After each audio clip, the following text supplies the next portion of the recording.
Hello students, I hope you all students are happy. We start the fourth lesson of 12th class. इसके अंदर topic है चीनी अर्थव्यवस्था का उत्थान। हम पिछली बैकग्राउंड में जाते हैं तो वहाँ से पता चलता है कि इंडिया और चाइना दोनों ही एक साथ स्वतंत्र हुए थे, लेकिन धीरे धीरे चीन हमारे से अपनी अर्थव्यवस्था को मजबूत करने में सफल रहा, क्योंकि उसके यही कारण है कि हम बिल्कुल नज़दीक से देखते हैं कि विश्व में तीसरी जो महाशक्ति है वो चाइना है, और वो हमारे पड़ोस में होते हुए भी हमारे जैसे आर्थिक संसाधनों के साथ साथ उन्होंने इतनी तेज़ी से कैसे उन्नति की, ये एक सवाल उठता है। तो 1950 के बाद धीरे धीरे उन्होंने अपनी अर्थव्यवस्था को पटरी पर लाया, और 1978 में जब एक अच्छी सफल अर्थव्यवस्था की बात आई तो वहाँ से उन्होंने अपनी चीनी अर्थव्यवस्था का आर्थिक उत्पादन एक महाशक्ति के रूप में उभरने में देखने में सफलता हासिल की। आर्थिक सुधारों की शुरुआत करने के बाद चीन ने सबसे ज़्यादा तेज़ी से आर्थिक वृद्धि कर रहा है, क्योंकि जो औद्योगिक नीति थी वो नई बनाई गई, और खेती के जो बात थी उसका निजीकरण किया गया, और बीच में आगे आइडिया है कि चीनी अर्थव्यवस्था 2030 या 40 तक विश्व की दूसरे नंबर की अर्थव्यवस्था हो जाएगी। ऐसा नहीं है कि हमने भी विकास नहीं किया, हमने भी इंडिया ने भी विकास किया, लेकिन चाइना हमारे से सुधारों में काफ़ी आगे निकल चुका है।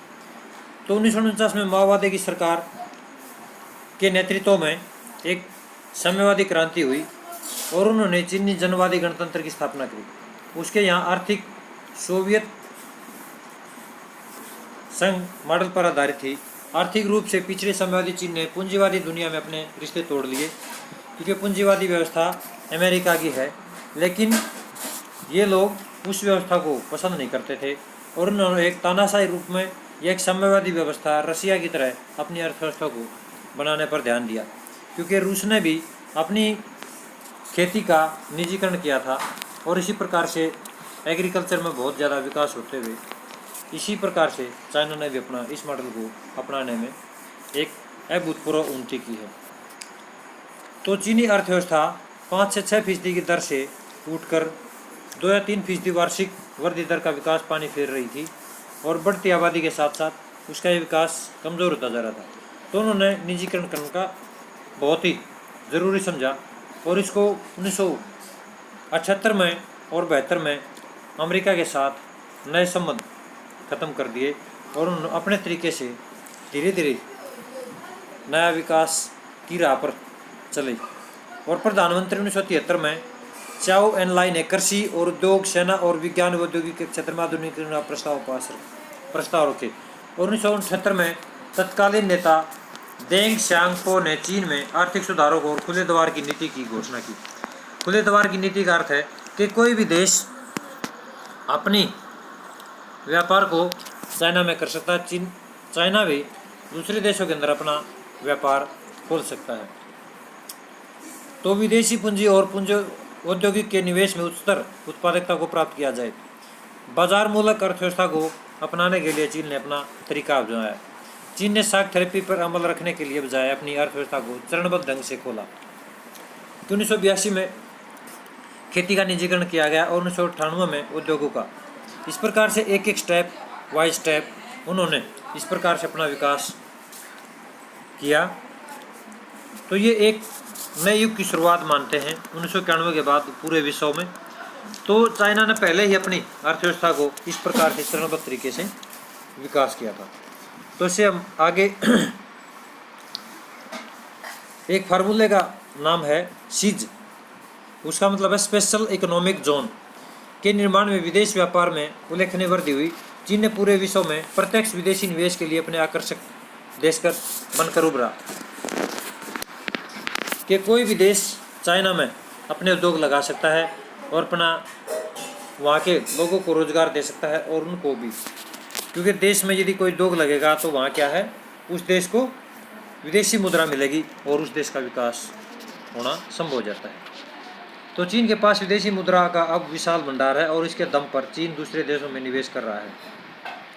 चीन 2001 में विश्व व्यापार संगठन में शामिल हो गया और दूसरे देशों के लिए अपनी अर्थव्यवस्था खोलने की दिशा में चीन ने एक कदम उठाया। अब चीन की योजना विश्व आर्थिक क्षेत्र ने जुड़ाव और गहरा करके भविष्य की ओर व्यवस्था को एक मनचाहा रूप देने की है। चीन की आर्थिक में एक नाटकीय सुधार हुआ, लेकिन वहाँ पर हर किसी को सुधारों का लाभ नहीं मिला। चीन में बेरोजगारी बढ़ी और 10 करोड़ लोग रोजगार की तलाश में है। वहाँ महिलाओं को रोजगार और काम करने के हालात इतने खराब हैं कि जितने यूरोप में 18वीं और 19वीं शताब्दी में थे। इसके अलावा पर्यावरण और नुकसान और भ्रष्टाचार के बढ़ने जैसे परिणाम भी सामने आए। लेकिन गांव और शहर के साथ साथ प्रभाव सिर्फ राजनीतिक नहीं था, ये आर्थिक, धार्मिक और सांस्कृतिक भी था।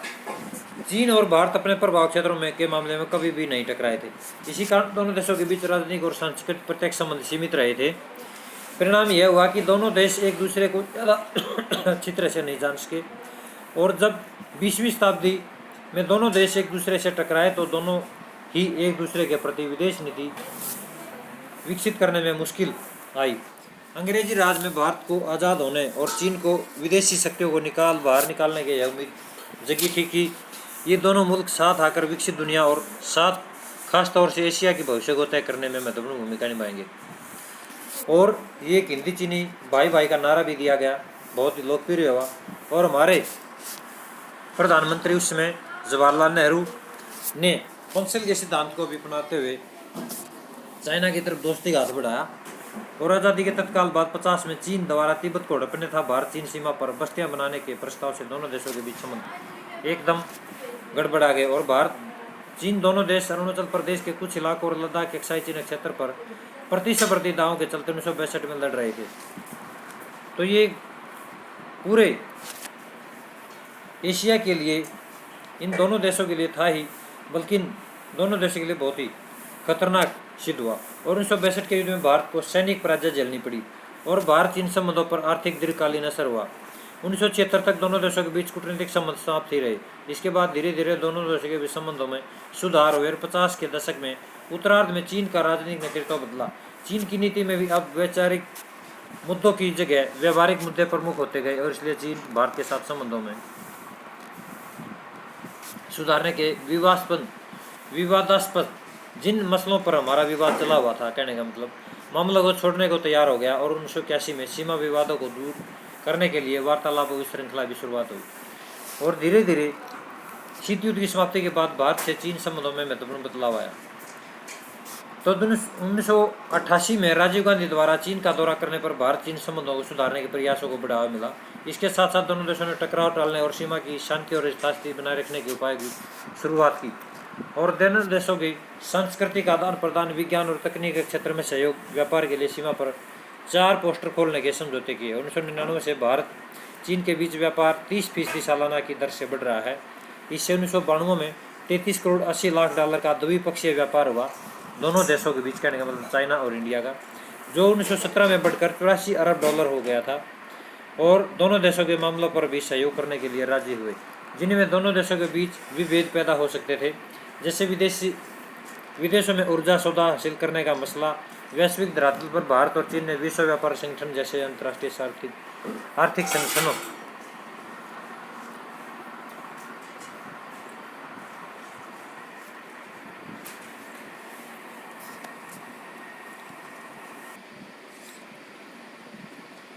आज बेटा हम इतना ही करेंगे। नेक्स्ट टॉपिक अगली वीडियो के अंदर देंगे।